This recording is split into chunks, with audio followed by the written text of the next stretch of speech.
क्या आप भी जानना चाहते हैं कि अगर आपने मिलर ट्रैक्टर में 2010 में सिर्फ 1 लाख रुपया इन्वेस्ट किया होता तो आपको हर साल मिलर ट्रैक्टर कितना डिविडेंड देता, कितना बोनस देता, आज आपका टोटल गेन कितना हो जाता, आपको टैक्स कितना पे करना पड़ता और आपका डॉलर में कितना रिटर्न होता। कंप्लीट इन्फॉर्मेशन होगी इस वीडियो में। शुरू जी, तो लमसम केस स्टडी हम करेंगे मिलर ट्रैक्टर की, जिसमें हम 1 लाख रुपया इन्वेस्ट करेंगे 2010 में जनवरी के महीने में, और जनवरी के महीने में प्राइस थी इसकी तकरीबन 403 रुपये। तो हम हर साल देखेंगे कि ये कंपनी हमें क्या कुछ देती रही है। ठीक है जी। तो 2010 में जब हमने इन्वेस्ट किया तो 2010 में इसने पहला हमें डिविडेंड दिया 30 रुपये का, जो कि हमने 7,400 डिविडेंड की मद में ले लिया। 2010 में इस कंपनी ने हमें बोनस दिया, जिसके बाद हमारे शेयर हो गए 310। तो 2010 में दोबारा इस कंपनी ने हमें 35 रुपये पर शेयर के हिसाब से डिविडेंड दिया, जिसकी वैल्यू बनती है 8,680। इसी तरह 2011 में दोबारा इस कंपनी ने हमें डिविडेंड दिया 32.5 रुपये का, जिसकी वैल्यू बनती है 10,000, जो कि हमने डिविडेंड की मद में ले लिया। 2012 में इस कंपनी ने हमें दो डिविडेंड दिए, 25 रुपये का और 40 रुपये का, जिसकी वैल्यू बनती है 7,700 और 12,000 रुपये, जो कि हमने डिविडेंड की मद में ले लिया। 2013 में इस कंपनी ने हमें बोनस दिया, जिसके बाद हमारे शेयर बढ़कर हो गए 341। और 2013 में इस कंपनी ने हमें एक डिविडेंड दिया 30 रुपये पर शेयर के हिसाब से, जिसकी वैल्यू बनती है 9,300। 2013 में दोबारा इस कंपनी ने दूसरा बोनस दिया, जिसके बाद शेयर बढ़कर हो गए 375। और 2013 में एक और हमें डिविडेंड मिलता है 25 रुपये पर शेयर के हिसाब से, जिसकी वैल्यू बनती है 8500 रुपया तकरीबन। इसी तरह 2014 में ये कंपनी हमें दो डिविडेंड देती है, 20 रुपये और 20 रुपये पर शेयर के हिसाब से, जिसकी वैल्यू बनती है 7500 और 7500, जो कि हम 2014 में पूरे साल में लेते हैं। इसी तरह 2015 में दोबारा हम 25 रुपये और 27.5 रुपये का हमें डिविडेंड मिलता है। 9,300 और 10,000 तकरीबन हम डिविडेंड की मद में बैंक अकाउंट में रिसीव कर लेते हैं। इसी तरह 2016 में ये कंपनी हमें दो डिविडेंड देती है, 20 रुपये और 30 रुपये पर शेयर के हिसाब से, जिसकी वैल्यू बनती है तकरीबन 7500 और तकरीबन 11,000 रुपया, जो कि हम डिविडेंड की मद में ले लेते हैं। इसी तरह 2017 में ये कंपनी हमें दोबारा दो डिविडेंड देती है, 35 रुपये और 60 रुपये पर शेयर के हिसाब से, जिसकी वैल्यू बनती है तकरीबन 13,000 रुपया और 22,000 रुपया, जो कि हम डिविडेंड की मद में ले लेते हैं। इसी तरह 2018 में दोबारा ये कंपनी हमें 60 रुपये और 60 रुपये के हिसाब से दो डिविडेंड देती है, जिसकी वैल्यू बनती है तकरीबन 22,000 रुपया और फिर 22,000 रुपया, जो कि हम डिविडेंड की मद में ले लेते हैं। इसी तरह 2019 में ये कंपनी हमें दो डिविडेंड देती है और एक बोनस देती है। बोनस के बाद शेयर हो जाते हैं 421 और डिविडेंड हमें मिलता है 45 रुपये और 40 रुपये पर शेयर के हिसाब से, जिसकी वैल्यू बनती है 16,000 और 15,000, जो कि हम डिविडेंड की मद में ले लेते हैं।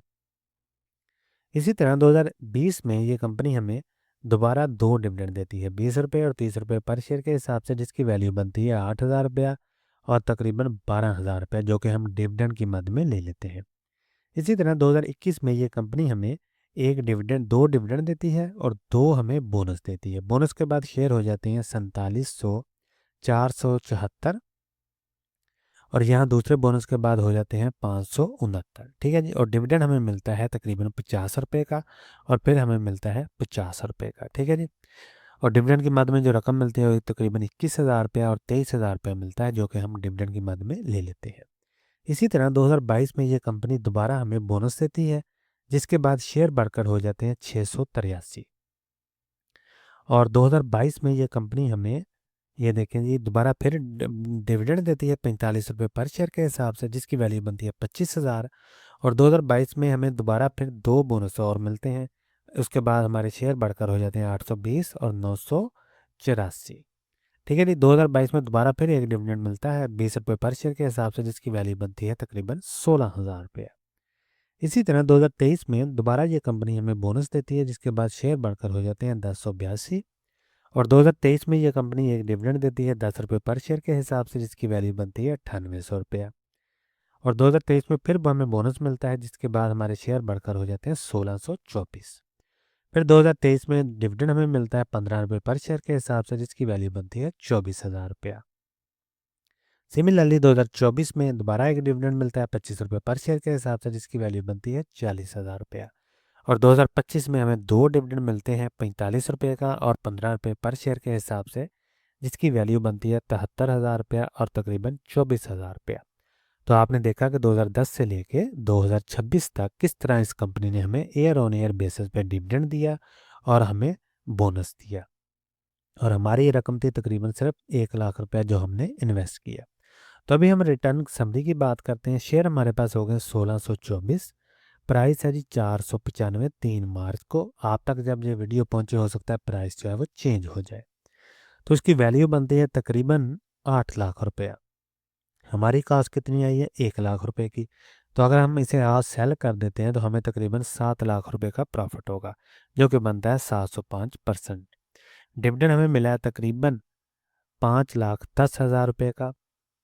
टोटल गेन हमें हुआ है तकरीबन 12,15,000 रुपये का। तो एनुअलाइज हमारा बना है 26.60%। ठीक है जी। ये अहम चीज़ है, इसी की बेस पे आप सेम सेक्टर में दूसरी कंपनी के साथ या दूसरे सेक्टर की कंपनियों के साथ या दूसरी एसेट क्लास के साथ इसको कंपेयर कर सकते हैं। तो डिविडेंड हमारा बना जी विदाउट टैक्स 5,10,000 रुपये का। टैक्स इस पे कटा है तकरीबन 76,000 रुपये का, और आफ्टर टैक्स हमारी अमाउंट बचती है 4,33,000 रुपये, जो कि नेट में डिविडेंड हमने लिया है। क्योंकि हम हर साल डिविडेंड ले रहे हैं तो मैंने सिर्फ टैक्स कैलकुलेट किया है फाइनल पे। तो कैपिटल गेन हमारा कटा तकरीबन जो बना है वो तकरीबन 7 लाख का बनता है। इस पे टैक्स हम पे करेंगे, और टैक्स के बाद हमारे पास अमाउंट बचती है तकरीबन 5,98,000 रुपया। तो टोटल हमारे पास आ गया 12 लाख का गेन। टैक्स इस पे कटा 1,82,000 का, और आफ्टर टैक्स हमारे पास अमाउंट बचती है तकरीबन 10 लाख रुपए की। ठीक है जी। यहाँ मैंने सीडीसी की फ़ीस, एनसीसीबीआर की फ़ीस, ब्रोकर का कमीशन और कोई भी टैक्स वो ऐड नहीं किया। और दूसरे नंबर पे जो कैपिटल गेन है ये डिपेंड करता है एफबीआर की पॉलिसी पे। हो सकता है आपने जिस साल शेयर को परचेज किया हो उस साल एफबीआर की क्या पॉलिसी थी लॉन्ग टर्म में कैपिटल गेन पे। ठीक है जी। तो ये डिपेंड करता है, लेकिन हमने अज्यूम किया है कि 15% ही हमने रखा है ताकि हमें एक क्लियर पिक्चर मिल सके। तो इन्फ्लेशन को मैंने एडजस्ट नहीं किया क्योंकि हम पास की बात कर रहे हैं। अगर हम हिस्ट्री की बात करेंगे तो हम इन्फ्लेशन को ज़रूर एडजस्ट करेंगे। तो यहाँ तक तो हमने बात कर लीजिए पाकिस्तानी रुपीज़ में कितना हमारा प्रॉफिट हुआ है और आफ्टर टैक्स हमारे पास कितनी अमाउंट बनती है। आगे हम बात करेंगे जी डॉलराइज टर्म में। तो 1624 हमारे पास शेयर आ गए, प्राइस है 495 3 मार्च को। ठीक है जी।